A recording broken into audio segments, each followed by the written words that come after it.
Hi, I am Drea Bowen. I am a professional life and wellness coach for women, and I also do equine facilitated learning workshops and retreats for women. I was recently at an expo for women, and I wanted to share with you some of the women that I talked to that were so typical of what many of us deal with on a day-to-day basis as women in our society, and the kinds of clients that I deal with on a day-to-day basis, and some of the solutions and skills and tools that we work on when we're facing those challenges. I want to first start out with how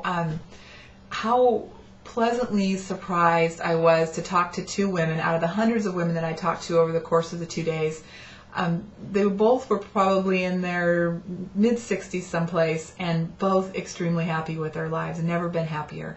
And made a point to come by and talk to me about what I was doing, and really supportive of the work that I'm doing for women, and wanting to share with me their life, which typically lots of challenges, kids, relationships, work, finances, all the things that we all deal with, and reaching a point in their lives where they both were just really at peace with who they were, with their body image, with their relationships, and with where the future was for them. It was really refreshing to talk with them, and I really appreciated them taking a few minutes to tell me about themselves. Another woman I talked to, and I'm telling you this story because it's so typical of kind of where we are when we first start to think about change.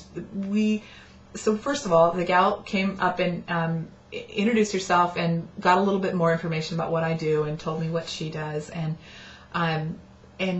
was clearly contemplating the possibility of working with me. And she took my information and left, and she came back a little while later, and she was just enthusiastic and said, "Okay, sign me up. I want to do it. I want to do the free session." So I got my book out, and we made a date, and when I got back from the expo about a day before our scheduled time together, I got an email and said that she had changed her mind, that she was overwhelmed and there was just too much going on, and that it just wasn't going to work out for her, and that she wished me the best, but she wasn't going to be on the call the next day. And the reason why this is important to share is that she's typical of all of us at points in our lives where something rises up in us, and we know we want to make a change, and we know we need support to do it, and then our gremlin comes up and shuts us down. It brings up fear and all kinds of stories around whatever it is that we might be considering doing. And if we're not really aware of our gremlin, it really rules our life, and it gets in our way in all kinds of ways in our ability to move forward and do things that we want to do.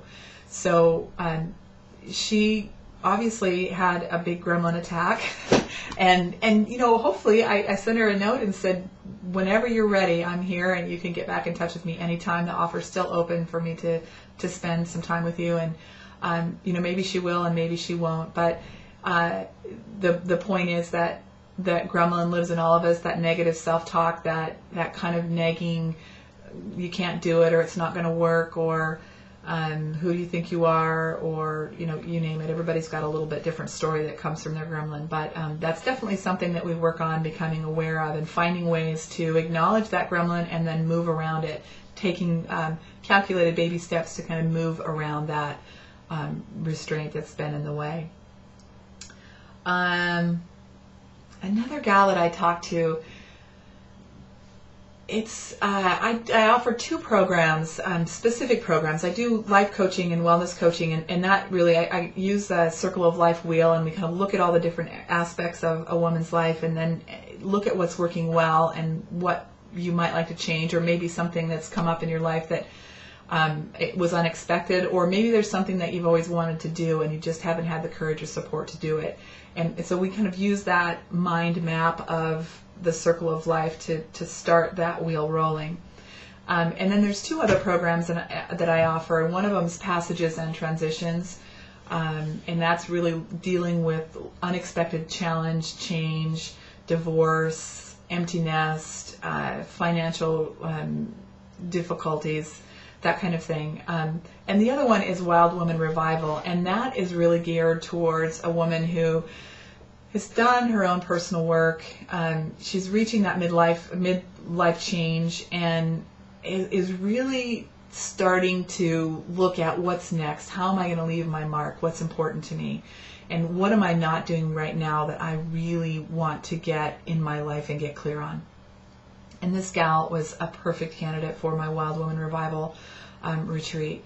She was in the middle of a divorce, and it was so interesting talking to her because she was so clear. She knew herself so well. She knew that she would be okay. She said, I'm a survivor. I will get through this. And she was working through all the challenges that have come up as a result of the divorce, and where was she going to live. And she talked to me not so much about life coaching, but she was interested in finding a horse and bringing a horse into her life, and how would she do that. She was a horsewoman in her past, but she was specifically looking for a partner and a horse that would be a really good fit for her. And in our conversation about horses, we talk a lot about her. And I stopped her at one point and I said, I just have to tell you, I'm so moved and so touched by how clear you know yourself, how accepting you are of yourself. There wasn't any, there was no gremlin present with her. She knew who she was. She knew how she walked through the world. She knew where her strengths and challenges were. And she was really a self-accepting, strong woman who was just getting on with things, even though in the moment life was pretty rocky. Another woman I talked to, she was a horsewoman, an experienced horsewoman, and does training and is working with people with horses on a pretty regular basis. And one of the things that stood out to me as I talked to her and in trying to figure out how I might be able to help her, she wasn't quite sure what she wanted. And so I was asking lots of questions about how, what are you looking for? Are you looking for a mentor, or are you looking for a coach, or you just want to pick my brain, trying to figure out what it was that she was looking for. She was telling me how good she was with horses, and that she reads them well. She's a really successful trainer, and she talked a little bit about what she wanted to do with horses and people, and the difficulty that she had with people, and that her boundaries were great with horses, but really awful with people, and that, in her words, she got taken to the cleaners constantly by people. And the reason I bring this story up is that for women, all of us, boundaries are a big, big deal, and we don't know how to enforce our boundaries in a way that allows us to stay in connection, and we often choose not to enforce a boundary, even though our body is screaming that we need to stand up for ourselves, or to speak up, or to say no instead of yes. We're so afraid of being disconnected or judged or losing affection or a relationship if we were to stand up and say that doesn't work for me, or that doesn't feel good for me, or I'm wondering what you're thinking here, because this is not what we talked about, or whatever the situation is. So the thing that was noteworthy for me in her life is that she felt like she was so clear with her boundaries with horses, but really had no boundaries at all with people. And that would be a really typical client. Most women that I work with, boundaries are a big issue, and we spend a lot of time figuring out how you can stay in relationship and take care of yourself with solid, healthy boundaries at the same time. Let's see, who else did I want to share? Oh, another gal stopped and talked to me. She had just lost her husband. Her life is upside down, sideways. She is just absolutely, totally off of her center. Her husband had an illness, and it was an extended illness, and she chose to spend a lot of time with him and care for him in his passage, and as a result lost her job. So she has lost her job, lost her husband. She is a fairly young gal, I would say probably somewhere in her 40s, and she's just totally has no idea what's going to be next for her. She's lost touch with who she is, and confused about, you make a decision that is absolutely right for you to stay home and see that person that you love through the passage of their life, and then lose your job and find yourself completely disconnected from everything that was your life just a short time before. So working with her and helping her reconnect with herself and add self-care into her life, and to really identify what her strengths are, what kinds of things, what's in her heart, what's the most important thing for her to do going forward, what does she love to do, what has she not done that's been important to her, and helping her kind of find her way back to her life and put it back together in a way that's meaningful and healing for her.